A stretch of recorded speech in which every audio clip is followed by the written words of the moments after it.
Hello everybody and welcome back to another episode of Microsoft Flight Simulator, and today we are back with some more news and updates. We have scenery, we have tools, we even have some new hardware coming down the line, so stick around. If you are interested in acquiring any of my Overkills tutorial guides for Microsoft Flight Simulator, please consider joining me on Patreon. Patreon subscribers level tier 2 and above have access to all of my guides, as well as any future updates and future guides that will be coming down the road. Link to Patreon can be found in the description below.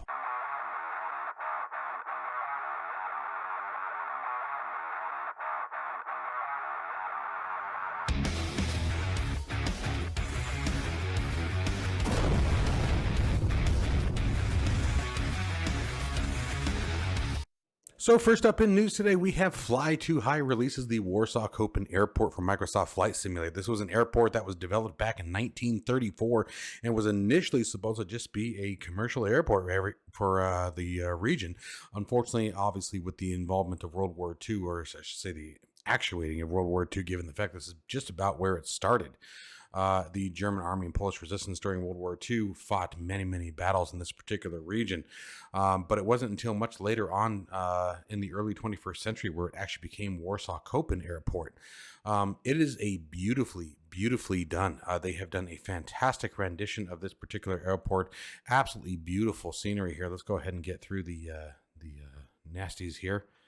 Let you guys see a bit of a preview here that they've gotten on YouTube. Really well done performances here. You guys can see the textures and the detail work that was put into this all on your own here. I do recommend going ahead and clicking on the link in the description. It will take you to the news article here at FS Elite, and then from there you guys can watch the entire video. But it is a very beautifully done scenery and rendition of the Warsaw area. So well done to Fly High.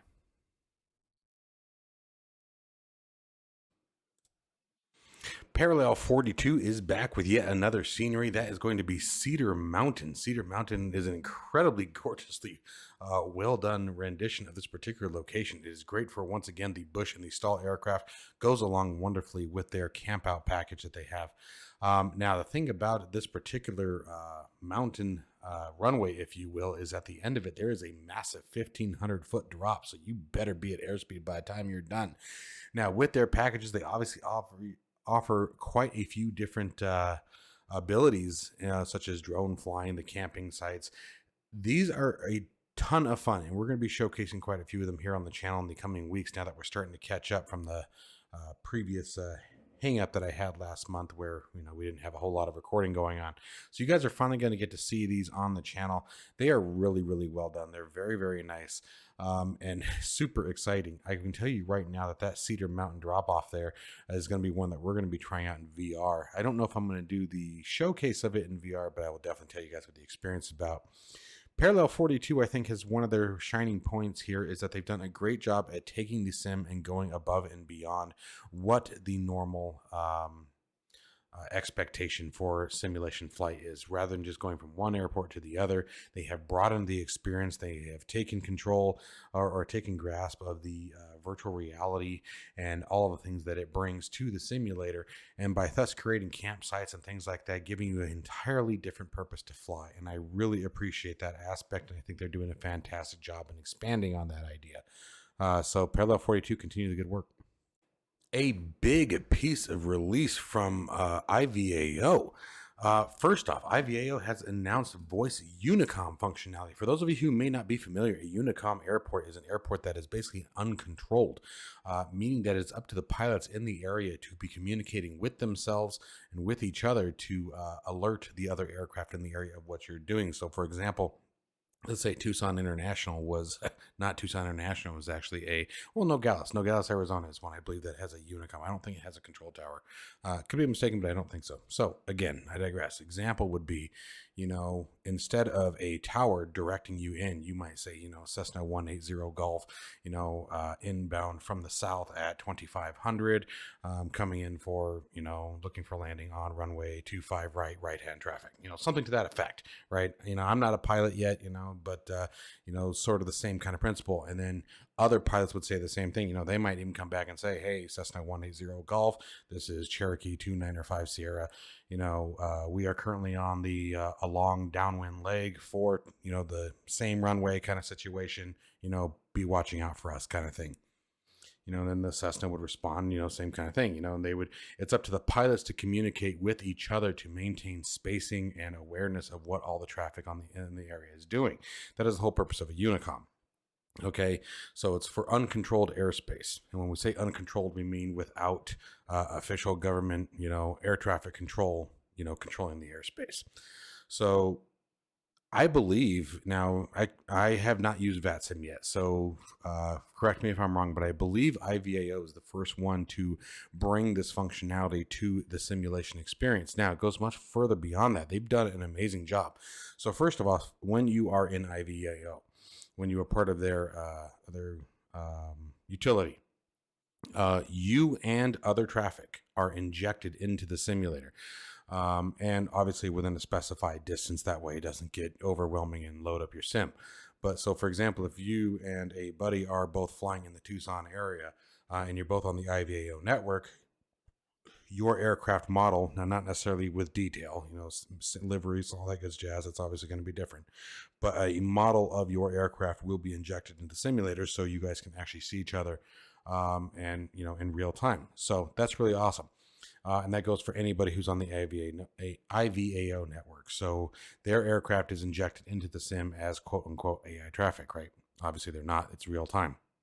The other thing that's pretty impressive about what they've done here on top of the voice of UNICOM, and there's a ton of stuff that you guys definitely want to read, but I'm trying to make this, you know, as quick as possible, is now line of sight and distance are going to matter. So first off, with the UNICOM frequency, the only people who are going to be able to hear it are those who are actually in a acceptable range of that UNICOM in order to hear it. The other thing that is being taken into consideration now is line of sight. So, for example, if you are both co-altitude, nice, clear, within a good range, you're going to hear each other crystal clear, nice and pretty, right?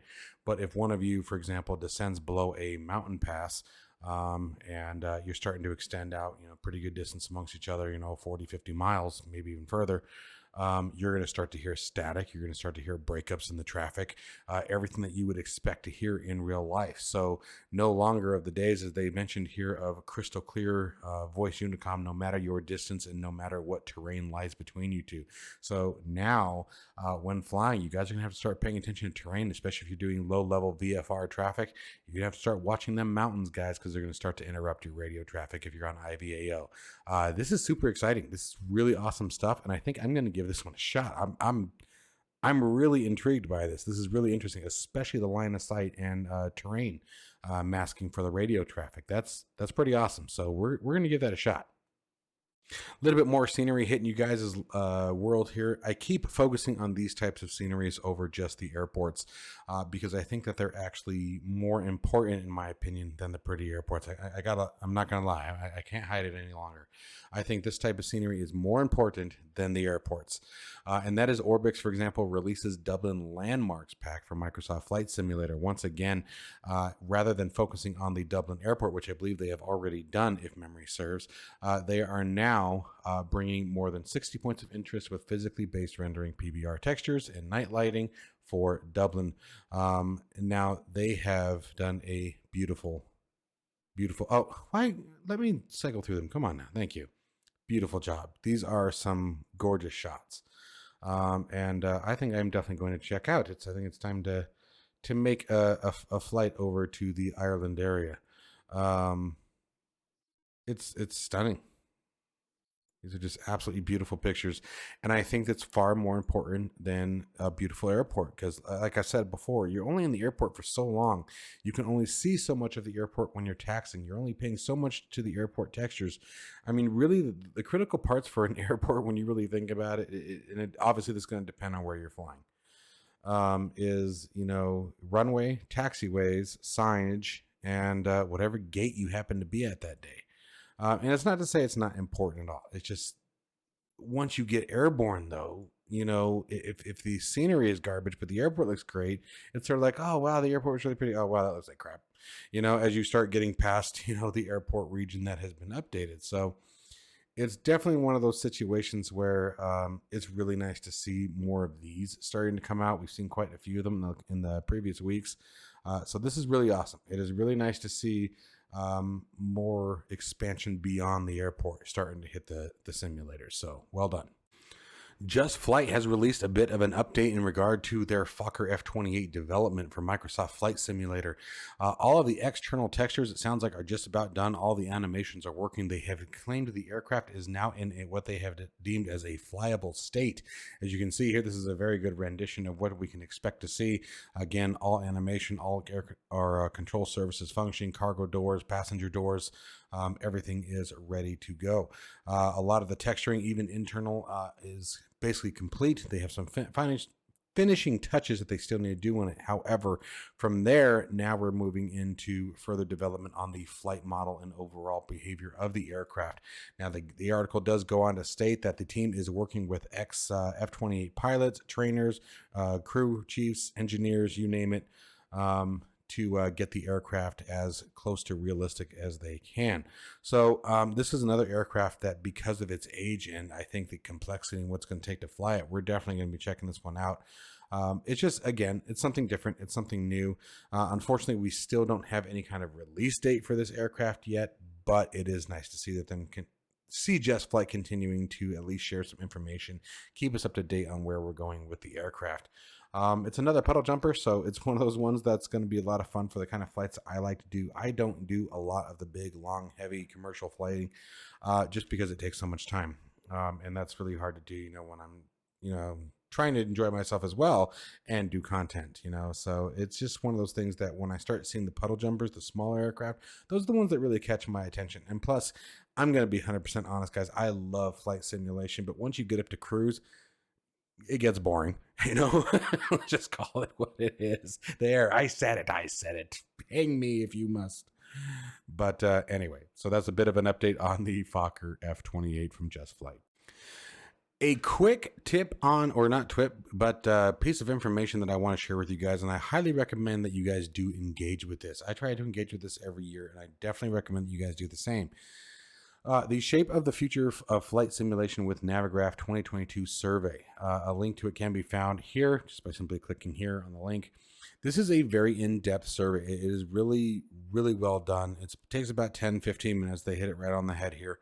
But it works. It's got information for just about every single flight simulator that's out there that aims for the same level of realism, right? Even DCS. You have DCS, X-Plane 11, X-Plane 12, Microsoft Flight Simulator, P3D, and then in-flight. It really does help, and it certainly does change the way that flight simulators do a lot of their stuff. There's even information that includes what kind of add-ons and tools and things that you find yourself using more than ever. And by doing this kind of stuff, especially when it comes to the add-ons and tools, guys, I want you to really think about this kind of stuff. Is when it comes to the add-ons and tools, you definitely want to add those into your survey, because this is how you stop having to worry about third-party applications. Third-party developers, you guys know I love you, but let's call it all. We're all looking for the same thing, and that's a one-done stop shop. And I don't see that happening anytime soon. There's always going to be room for third-party developers, and third-party developers are, in my opinion, are always going to do things better than in-house. It's just because they can focus on that particular piece. But this is definitely a big way to get your voice out. Enough people say the same things, and you're going to see things change in the sim. So I do recommend that you guys take the time to fill this out. What's the worst case scenario? Your particular piece doesn't get added. Best case scenario, your particular piece does get added. So just something to think about, guys. Now, I already expected Miltech Simulations MV-22B Osprey update to be coming down, but I didn't expect it to happen quite this fast. That was kind of impressive. Now, with the introduction of the SDK, or of the official support of helicopters, I kind of assumed that we would see some Osprey differences. Now, it doesn't say that this has any relation to that, but I had a feeling. So one of the things that this update for the Osprey comes into or brings to the simulator is fixes several issues with the plane. It fixes several texture issues. Some system issues have been resolved, and there's also been a few changes to the flight dynamics. Now, Here is a full list of the current changelog. So like I said, nothing particularly aimed specifically at Sim Update 11, but I kind of had a feeling that we would see something. The one that I'm most interested in is this here. This was the one that was probably my only real big issue with flying this particular aircraft, was just that you would sit in there, and as you're adding the torque and power, the aircraft would go from nothing to all of a sudden springing into the air and springing to life, and I didn't like that at all.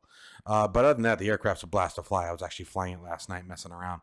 It's a fun aircraft. I highly recommend that we will be checking out this update. You got a few other things outside of that, some interior texture tweaks, a bit more alerts to managing your power, a few things like that, and then as well as the ability to over torque the engine. So the Osprey is probably one of the better mill add-ons that I've seen for Microsoft Flight Simulator to date.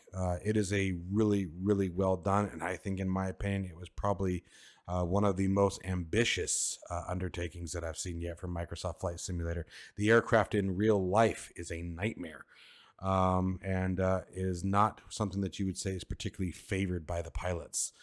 So the fact that they picked this one to bring to the sim, that was very challenging, and hats off to them. And in my opinion, they've done a very good job. It's a fun aircraft to fly.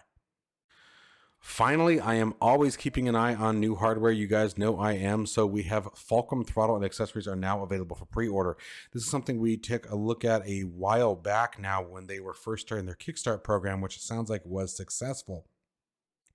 But you can now pre-order the equipment. You have the Fulcrum throttle, trim wheel, and Pro Jetliner levers. So here we can come down here. We'll take a few shots here, and you guys can see, again, they are all metal designs. So completely stepping away from that whole plastic build. Obviously, the outside trim and things like that are probably going to have some plastic pieces here and there, but the interior construction, you can see, is all metal. Plenty of mounting options. These are all mounting holes and receivers, so you can put all kinds of controls and stuff like that on them. It really opens up the availability to expand and where you put these. I want to check them out, but I think I'm going to wait a little bit just because, and I do like, by the way, not to get sidetracked, one of the things that I was very favorable of when I did my previous video on these was the ability to rotate these 45 degrees, up or down. That's a nice touch. Being able to bring them up to a more throttle position rather than, having these stick straight out 90 degrees from your desk or table, whatever it may be, you're actually able to rotate that. I think that's a very nice touch. I did want to hit on that. Anyway, so I'm probably going to hold off for a little bit here just because obviously with the Christmas and the holidays coming around, I sort of have to behave myself. But you guys can see here's the Pro Flight set. Very, very nicely done. They're very gorgeous. Landing gear. I would say these are definitely a step up from their competitor, who in this particular arena with what they've got going on here, I would call their competitor Honeycomb. Now, as far as pricing, really not bad. For example, the trim wheel, well, so I guess it's going to be dependent on what you call not bad. Let me back that up. 199 pounds for, just for example, the trim wheel. They are expensive. But what I'm going to tell you guys is that in my time of doing flight simulation, I have owned and purchased many different levels of product. I started from the ground up. I started from the cheapest. I did not grow up with a lot of money. We did not have a lot of money when I started this channel. We still don't have a lot of money, and I've got 3 kids, the wife going through school full time, all that good jazz. So it's one of those that I've had to save all my life, right? And what I have learned is that I would highly recommend taking some thought if you guys are looking into buying new products. For example, the throttle itself is 350 pounds. That's really not bad. Now, all of the expansion kits, so the whole set, you're looking at, what did they say? So 350, 550, 750 for the whole shebang, based on what they've got here for the throttle, the pro levers, and the trim wheel with the landing gear handle. So $750.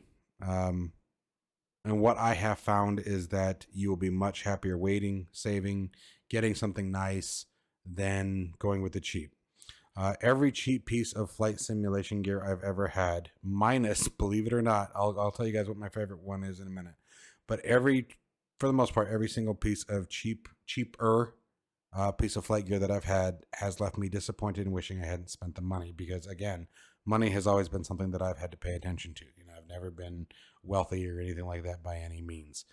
And to call my favorite, the one long-lasting, never-dying flight stick that still is in a closet somewhere, is the Microsoft 3D Extreme Pro. That's where it all began, with a little bitty throttle on the back.